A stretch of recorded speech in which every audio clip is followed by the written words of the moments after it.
kapag nakapaglaban kami, babagsak ang ekonomiya. Paano namin mapapakain ang aming mga pamilya? Negosyo o kalayaan, bayan o sarili, pumili ka! Kilala kita!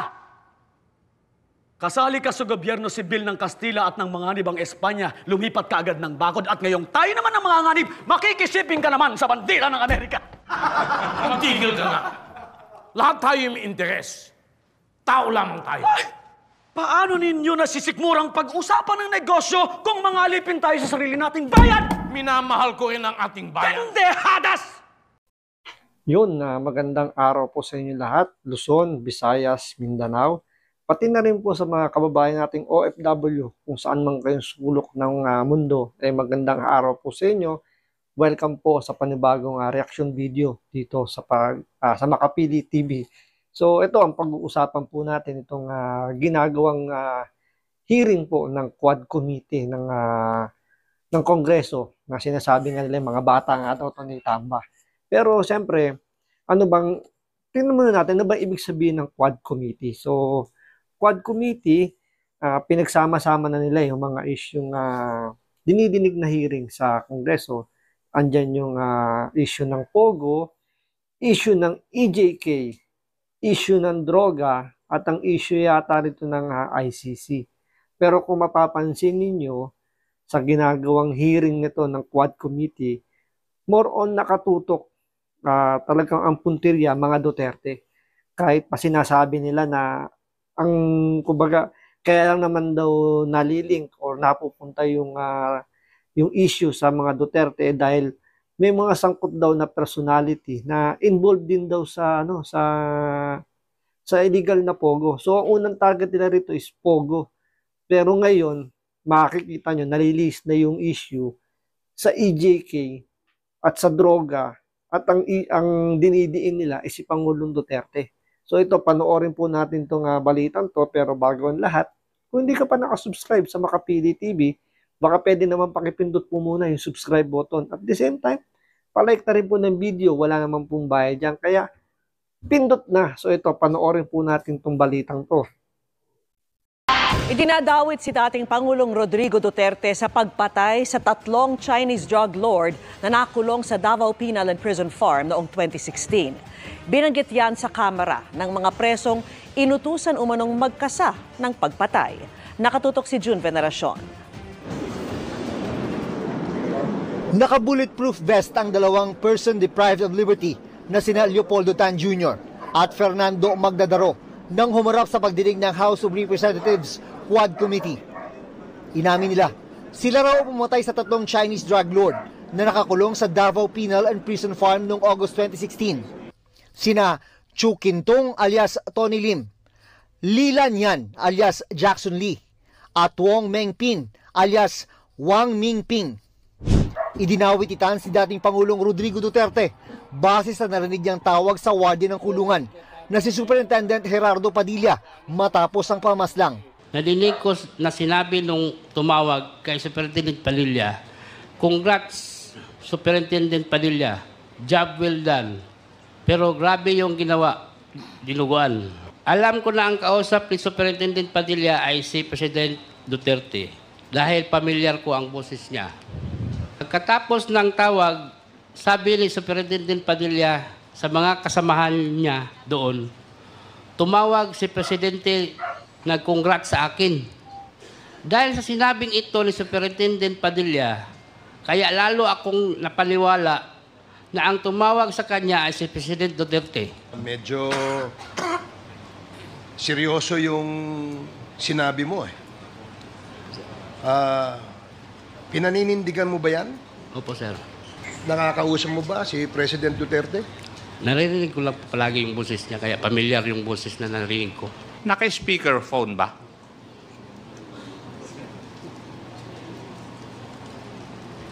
Ay pinindot po siya para mag-speaker on. Unang pagkakataon ito sa Narinig nyo yung statement ng person deprived of liberty, PDL, yung statement niya. So, dinadawit niya si Pangulong Duterte na yun daw yung nag-utos para tsugiin yung tatlong Chinese drug lord. So, nangyari 2016. So, balikan natin, 2016. So, kauupo lang ni Pangulong Duterte noong time na yan na maging presidente. So, nandyan na rin sila De Lima, nandyan na rin sila Trillanes. So, alala nyo yung yung nagpatawag sila ng hearing kung saan yung kanilang testigo si Edgar Matubato. So, walang pinagkaiba yung script ni Matubato tsaka dito sa mga PDL na in-invite nila as maging witness. So, bagong witness daw. So, ano yung pinagkaparehas nung script? Hearsay.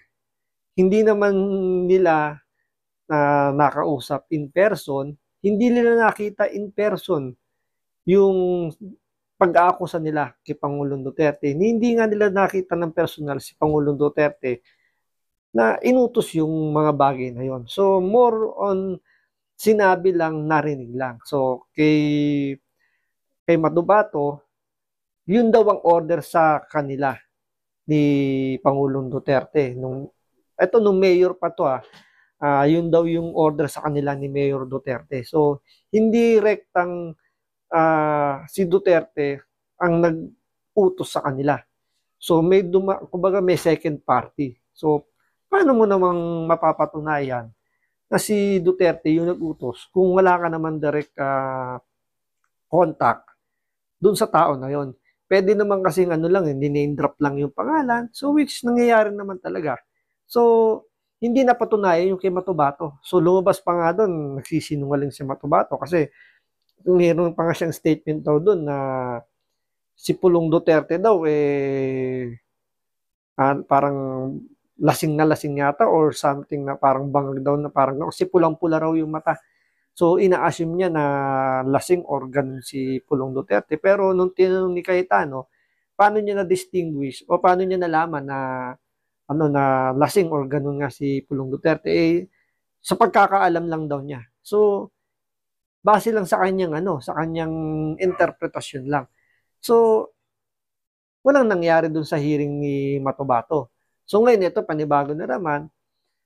Nung una yung kay Guban, di ba? Naalala niyo yung kay Guban na narinig lang din daw niya na inutos daw or kausap daw si Pulong Duterte, something na ganun, na sinasabi, ninindrop nga din, diba, na wag daw gagalawin yung shipment dahil kay Pulong Duterte daw yan.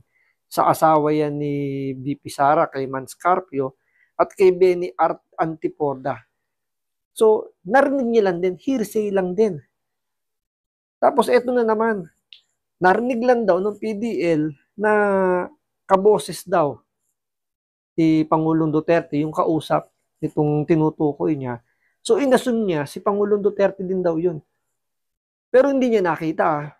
Hindi nga daw niya nakausap ng personal. Naririnig-rinig lang daw niya.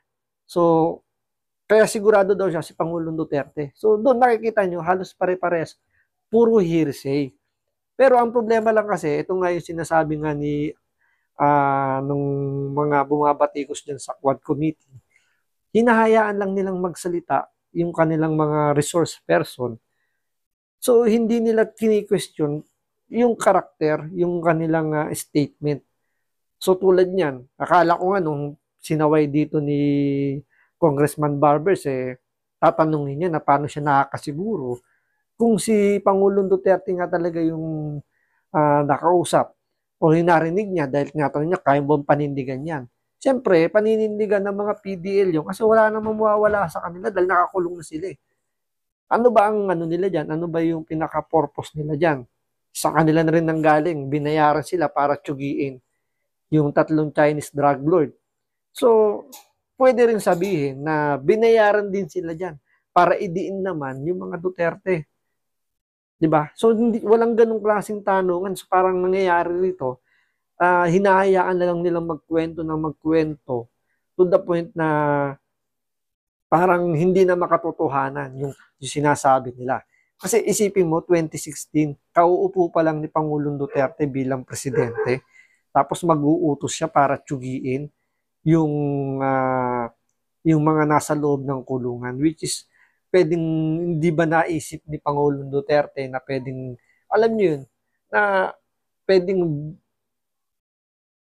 ikasira niya. Pangalawa, yung mga nakita natin butas, hindi nag-iingat yung, sabihin natin na tumawag nga si Pangulong Duterte dun sa superintendent na sinasabi nitong PDL na to, hindi man lang siya nag-ingat na pumunta sa isang private room na walang ibang makakarinig sa usapan nila. So parang ipinaririnig niya pa na kausap ko si Presidente Duterte at inuutos, parang ginudjab pa ako dun sa trabaho nila. Di ba parang napaka-careless naman na gagawa ka ng isang bagay na heinous crime. Siyempre, pagpatay yun, heinous crime yun. Na hindi ka mag-iingat na babanggitin pa yung pangalan mo. Siyempre, di ba, sa mga pelikula nga, minsan, gumagamit pa sila ng mga code name para hindi matrace or dumadaan pa sa, may mga channeling pa. So, pwedeng gumamit ng ibang misyonaryo, ng ibang tao para kumausap, humanap ng pwedeng maging accomplishment dun sa project na yon para walang bulilyaso. Pero dito, rekta presidente tatawag para sabihin good job ka or tsugiin mo to. Napaka-imposible nung senaryong ipinapakita nila ito sa script nila. Di ba dapat yun tinatanong yun, kumbaga parang sinosoplak din ng mga kongresista para sigurado na tulad nun, paano ka nakakasigurong tulad yung ginawa niya nun, ni Rep. Ako, ba? So parang, paano medyo natuwa ako doon sa tanong niya na, paano ka nakakasigurong si Pangulong Duterte yung kausap nitong superintendent, loudspeaker, pinindot ba yung loudspeaker? So, doon pala, makikita mo na, kumbaga, tinitest niya. So, ang sagot lang ng PDL, basta may pinindot, kaya narinig. So, doon, makikita mo, naging careless.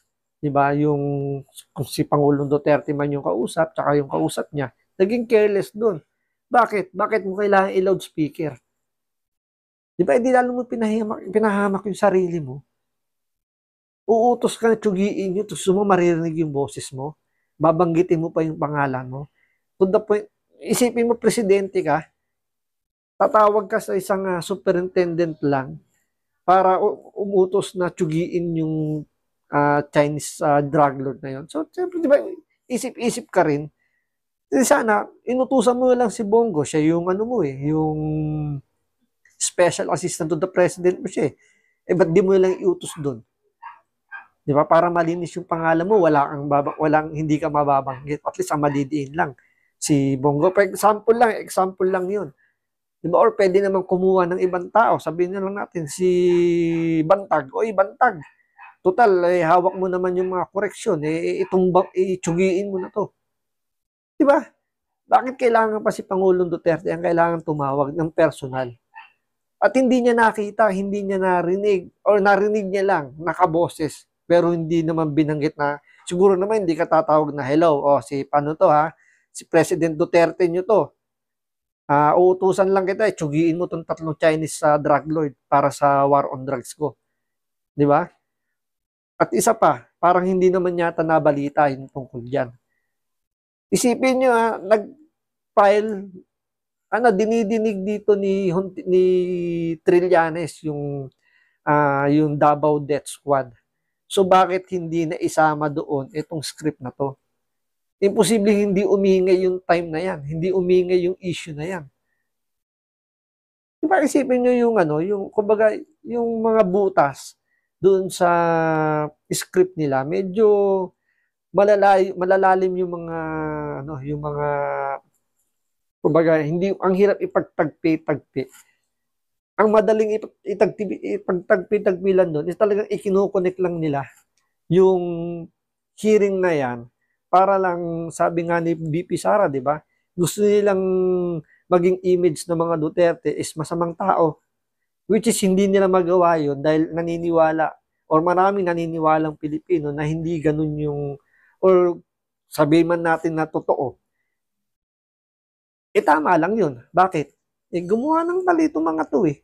Hanggat buhay yung mga yan, kumikilos yung mga galamay niyan.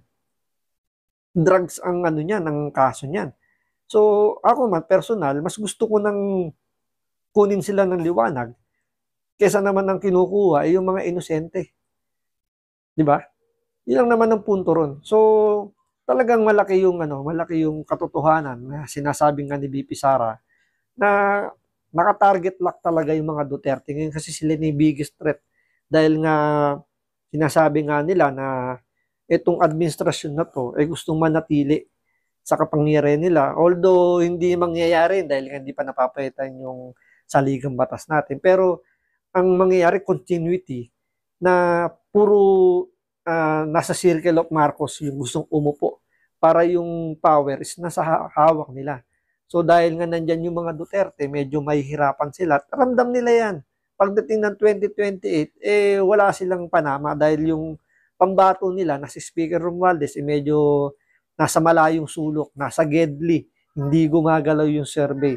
At ang nangunguna pa rin si BP Sara, kahit sinasabi lang bumaba yung survey rate niya, still siya pa rin ang number 1 choice na maging presidente ng Pilipinas. So, abangan pa natin yung mga lalabas pang mga panira dito sa Quad Committee hearing na to. So, maraming salamat sa panonood.